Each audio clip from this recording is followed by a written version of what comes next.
A esta hora saludamos a Andrés Velázquez en México, Distrito Federal, experto en tecnología. Andrés, bienvenido al programa La Noche de NTN 24. ¿Qué tal? Un gusto saludarles, que tengan buena noche a usted y a todos los que nos están viendo. Bueno, Andrés, hoy lo hemos invitado. Me gustaría que nos explicara cuáles son las herramientas tecnológicas que se utilizan para hacer una ciberguerra, que es el tema que estamos tratando hoy en el programa La Noche. Cuando hablamos de ciberarmas hay que considerar que no es un terreno completamente diferente de lo que consideramos dentro de un arma tradicional o en el mundo tradicional, ¿no? El tema principal está vinculado a un elemento que pueda llegar a generar algún daño y que en este caso, por tener la palabra ciber, normalmente se refiere a aquellos que son realizados por medios electrónicos, por medios digitales y que utilizan principalmente como medio el Internet. ¿Por qué comento como principal medio? Porque también puede llegar a haber algún arma que no haga uso del Internet, sino que se ha instalado dentro de un dispositivo en particular. Andrés, el acceso a Internet a nivel mundial es cada vez más fácil. ¿Esto hace más accesible, más fácil que cualquier persona pueda ser parte de estos grupos que atentan contra la seguridad de otros estados? Hay que considerar que se requieren de más allá de los elementos tecnológicos que pueden llegar a estar alrededor de la persona que quiere desarrollar una ciberarma, principalmente los conocimientos que están detrás de todo esto, el poder llegar a saber cómo puede llegar a ser un sistema vulnerable y realizar aquel ataque que permita llegar a afectar directamente a una infraestructura crítica de un país, ¿no? Andrés, Estados Unidos habla de que posiblemente podría ser víctima de un Pearl Harbor informático, por decirlo de alguna forma. ¿Cómo podría verse afectada la infraestructura de los Estados Unidos con un ataque de estas dimensiones? Técnicamente, ¿cómo lo podemos explicar?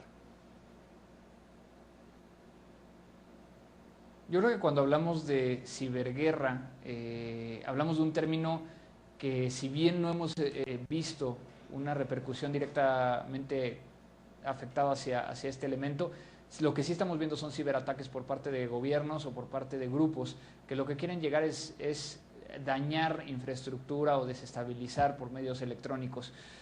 Al igual como los ciberataques, existe el ciberespionaje, existe la ciberinteligencia, pero hablando particularmente de ciberguerra, es lo que se considera cuando se ve afectado la infraestructura crítica de un país. ¿Qué sería lo peor que podría llegar a suceder? Ajá. Por ejemplo, lo que los norteamericanos están tan preocupados, el hecho de que sean afectados a lo mejor sistemas de agua, sistemas de gas o sistemas nucleares que puedan llegar a ser vulnerados simplemente porque tienen alguna conexión hacia las redes. Andrés, como en el mejor escenario de la Guerra Fría, pero evidentemente guardando las distancias con lo que sucede políticamente y actualmente entre China y Estados Unidos, ambos países se lanzan acusaciones mutuas, tanto de Estados Unidos hacia China como de China hacia Estados Unidos. Teniendo en cuenta el conocimiento que usted tiene de la forma como se ha venido adelantando esta ciberguerra y las posibilidades técnicas que tiene tanto los Estados Unidos y las posibilidades técnicas que tiene China, ¿cuál de los dos países representa una mayor amenaza para el otro? ¿Cuál de los dos países está más adelantado y está llevando adelante, digamos, punzantemente esta guerra?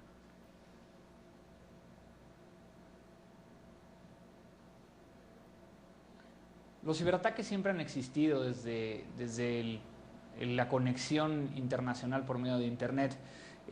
Si bien Estados Unidos y China han sido uno de los principales actores últimamente, yo creo que no hemos llegado o no podremos llegar a saber si es una ciberguerra hasta que todo esto pase y voltemos hacia atrás y digamos, sí, efectivamente tal día fue donde inició esta ciberguerra. Estos ataques como tal lo que buscan es poder llegar a obtener información más allá de realizar un ataque a infraestructura crítica, aunque se ha dado algunos intentos. Y yo creo que el poder llegar a decir que uno o el otro es más avanzado o es más peligroso sería muy riesgoso, ya que no conocemos realmente cuáles son las capacidades de cada uno, y lo que sí hemos escuchado es que se han ejecutado los ataques y cada uno de los países han estado invirtiendo no solo en la parte del ciberataque, sino en la parte de ciberdefensa.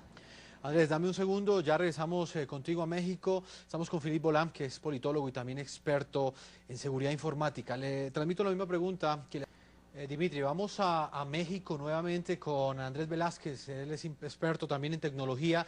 Le quisiera preguntar a Andrés sobre este informe, el informe de Mediant, que habla de esos posibles ataques informáticos que se están ejecutando desde China, y lo más grave, que no serían delincuentes ni hackers, sino sería el ejército chino el que estaría detrás de eso.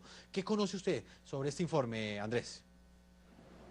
Yo creo que la importancia de un informe como este nos permite llegar a ver que lo que nosotros habíamos escuchado de segunda mano finalmente lo tenemos de primera. Efectivamente, existe gente que está considerándolo de un punto de vista político, el poder llegar a utilizar este documento para realizar ataques o poder llegar a justificar de mejor manera esos grupos de ciberdefensa. Pero bueno, yo creo que la importancia principal sobre este documento es que abra los ojos de todos aquellos que estamos haciendo uso de Internet y de aquellos gobiernos como los latinoamericanos que quizá no han puesto el tiempo necesario en poder llegar a crear estas unidades especializadas dentro de las agencias gubernamentales para poder llegar a no solo identificar, sino defender y, si es el caso, contraatacar ante estos tipos de ataques. Andrés, usted plantea que no se han equipado o no están preparados pues, para enfrentar esta amenaza. Desde su perspectiva y desde el análisis, porque usted también es experto en tecnología y en seguridad informática, ¿los gobiernos en este momento han tomado las medidas pertinentes para enfrentar esta amenaza que ya puso en evidencia la gran potencia norteamericana, los Estados Unidos? Los ciberataques hoy en día vienen de países muy específicos, vienen de Medio Oriente, de Asia, en el caso de Estados Unidos, que Estados Unidos lo hace más en un tema, entre comillas, de protección, pero simplemente sí hemos visto muchos ataques de Asia como tal. No hay que olvidar a los países que están en Medio Oriente, que han logrado también avances importantes en ello y que podría llegar a ser algo que llamara mucho la atención. Andrés, ya para finalizar esa entrevista que usted amablemente nos concede desde Ciudad de México, para nuestros televidentes en América Latina les podemos estar hablando en chino, de pronto no pueden entender de la magnitud de lo que representa este tipo de ataques. Un Estado puede llegar a blindarse, y quiero que nos lo explique gráficamente porque pues no es fácil entenderlo. ¿Puede llegar a blindarse ante un ataque de otra potencia? ¿Eso es posible hacerlo o definitivamente es una amenaza constante? Yo creo que hay que existe? entender que el Internet no existen fronteras, que es posible, es una arena, es un lugar de combate completamente diferente a lo que estamos nosotros acostumbrados. Antes se hablaba de una estrategia de en qué lugar se va a iniciar un ataque, cómo se va a buscar el poder llegar a romper un fuerte o entrar a un castillo. Yo creo que de igual manera existen medios digitales para poder llegar a hacerlo, los firewalls, los detectores de intrusos, herramientas tecnológicas que nos permiten llegar a identificar y a proteger la infraestructura, pero que muchas veces tienen algunas fallas o existen algunas áreas de oportunidad para llegar a explotarlos. Yo creo que sin llegar al tema de generar un pánico, es importante el poder llegar a entender que se necesita buscar la forma en que el Internet pueda llegar a ser conceptualizado de la forma que es y que pueda llegar a ser protegido en estos esquemas. Cuando hablamos de ciberataques, estamos viendo que involucra no solo el hecho de una infraestructura, sino involucra mucha infraestructura, un país, muchas personas que están conectados a ellos y que entonces tiene que tomarse las medidas necesarias para protegerse cada uno de los aristas que podría llegar a existir dentro de ello. Andrés, muchas gracias a usted por atendernos desde Ciudad de México. Es Andrés Velázquez, experto en tecnología, fundador de la compañía Mática, un laboratorio de investigación de delitos informáticos. Le agradezco este tiempo que usted le ha concedido al programa La Noche de NTN 24.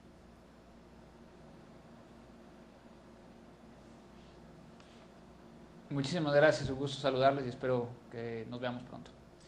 A usted, Andrés. Hacemos una segunda pausa, ya regresamos.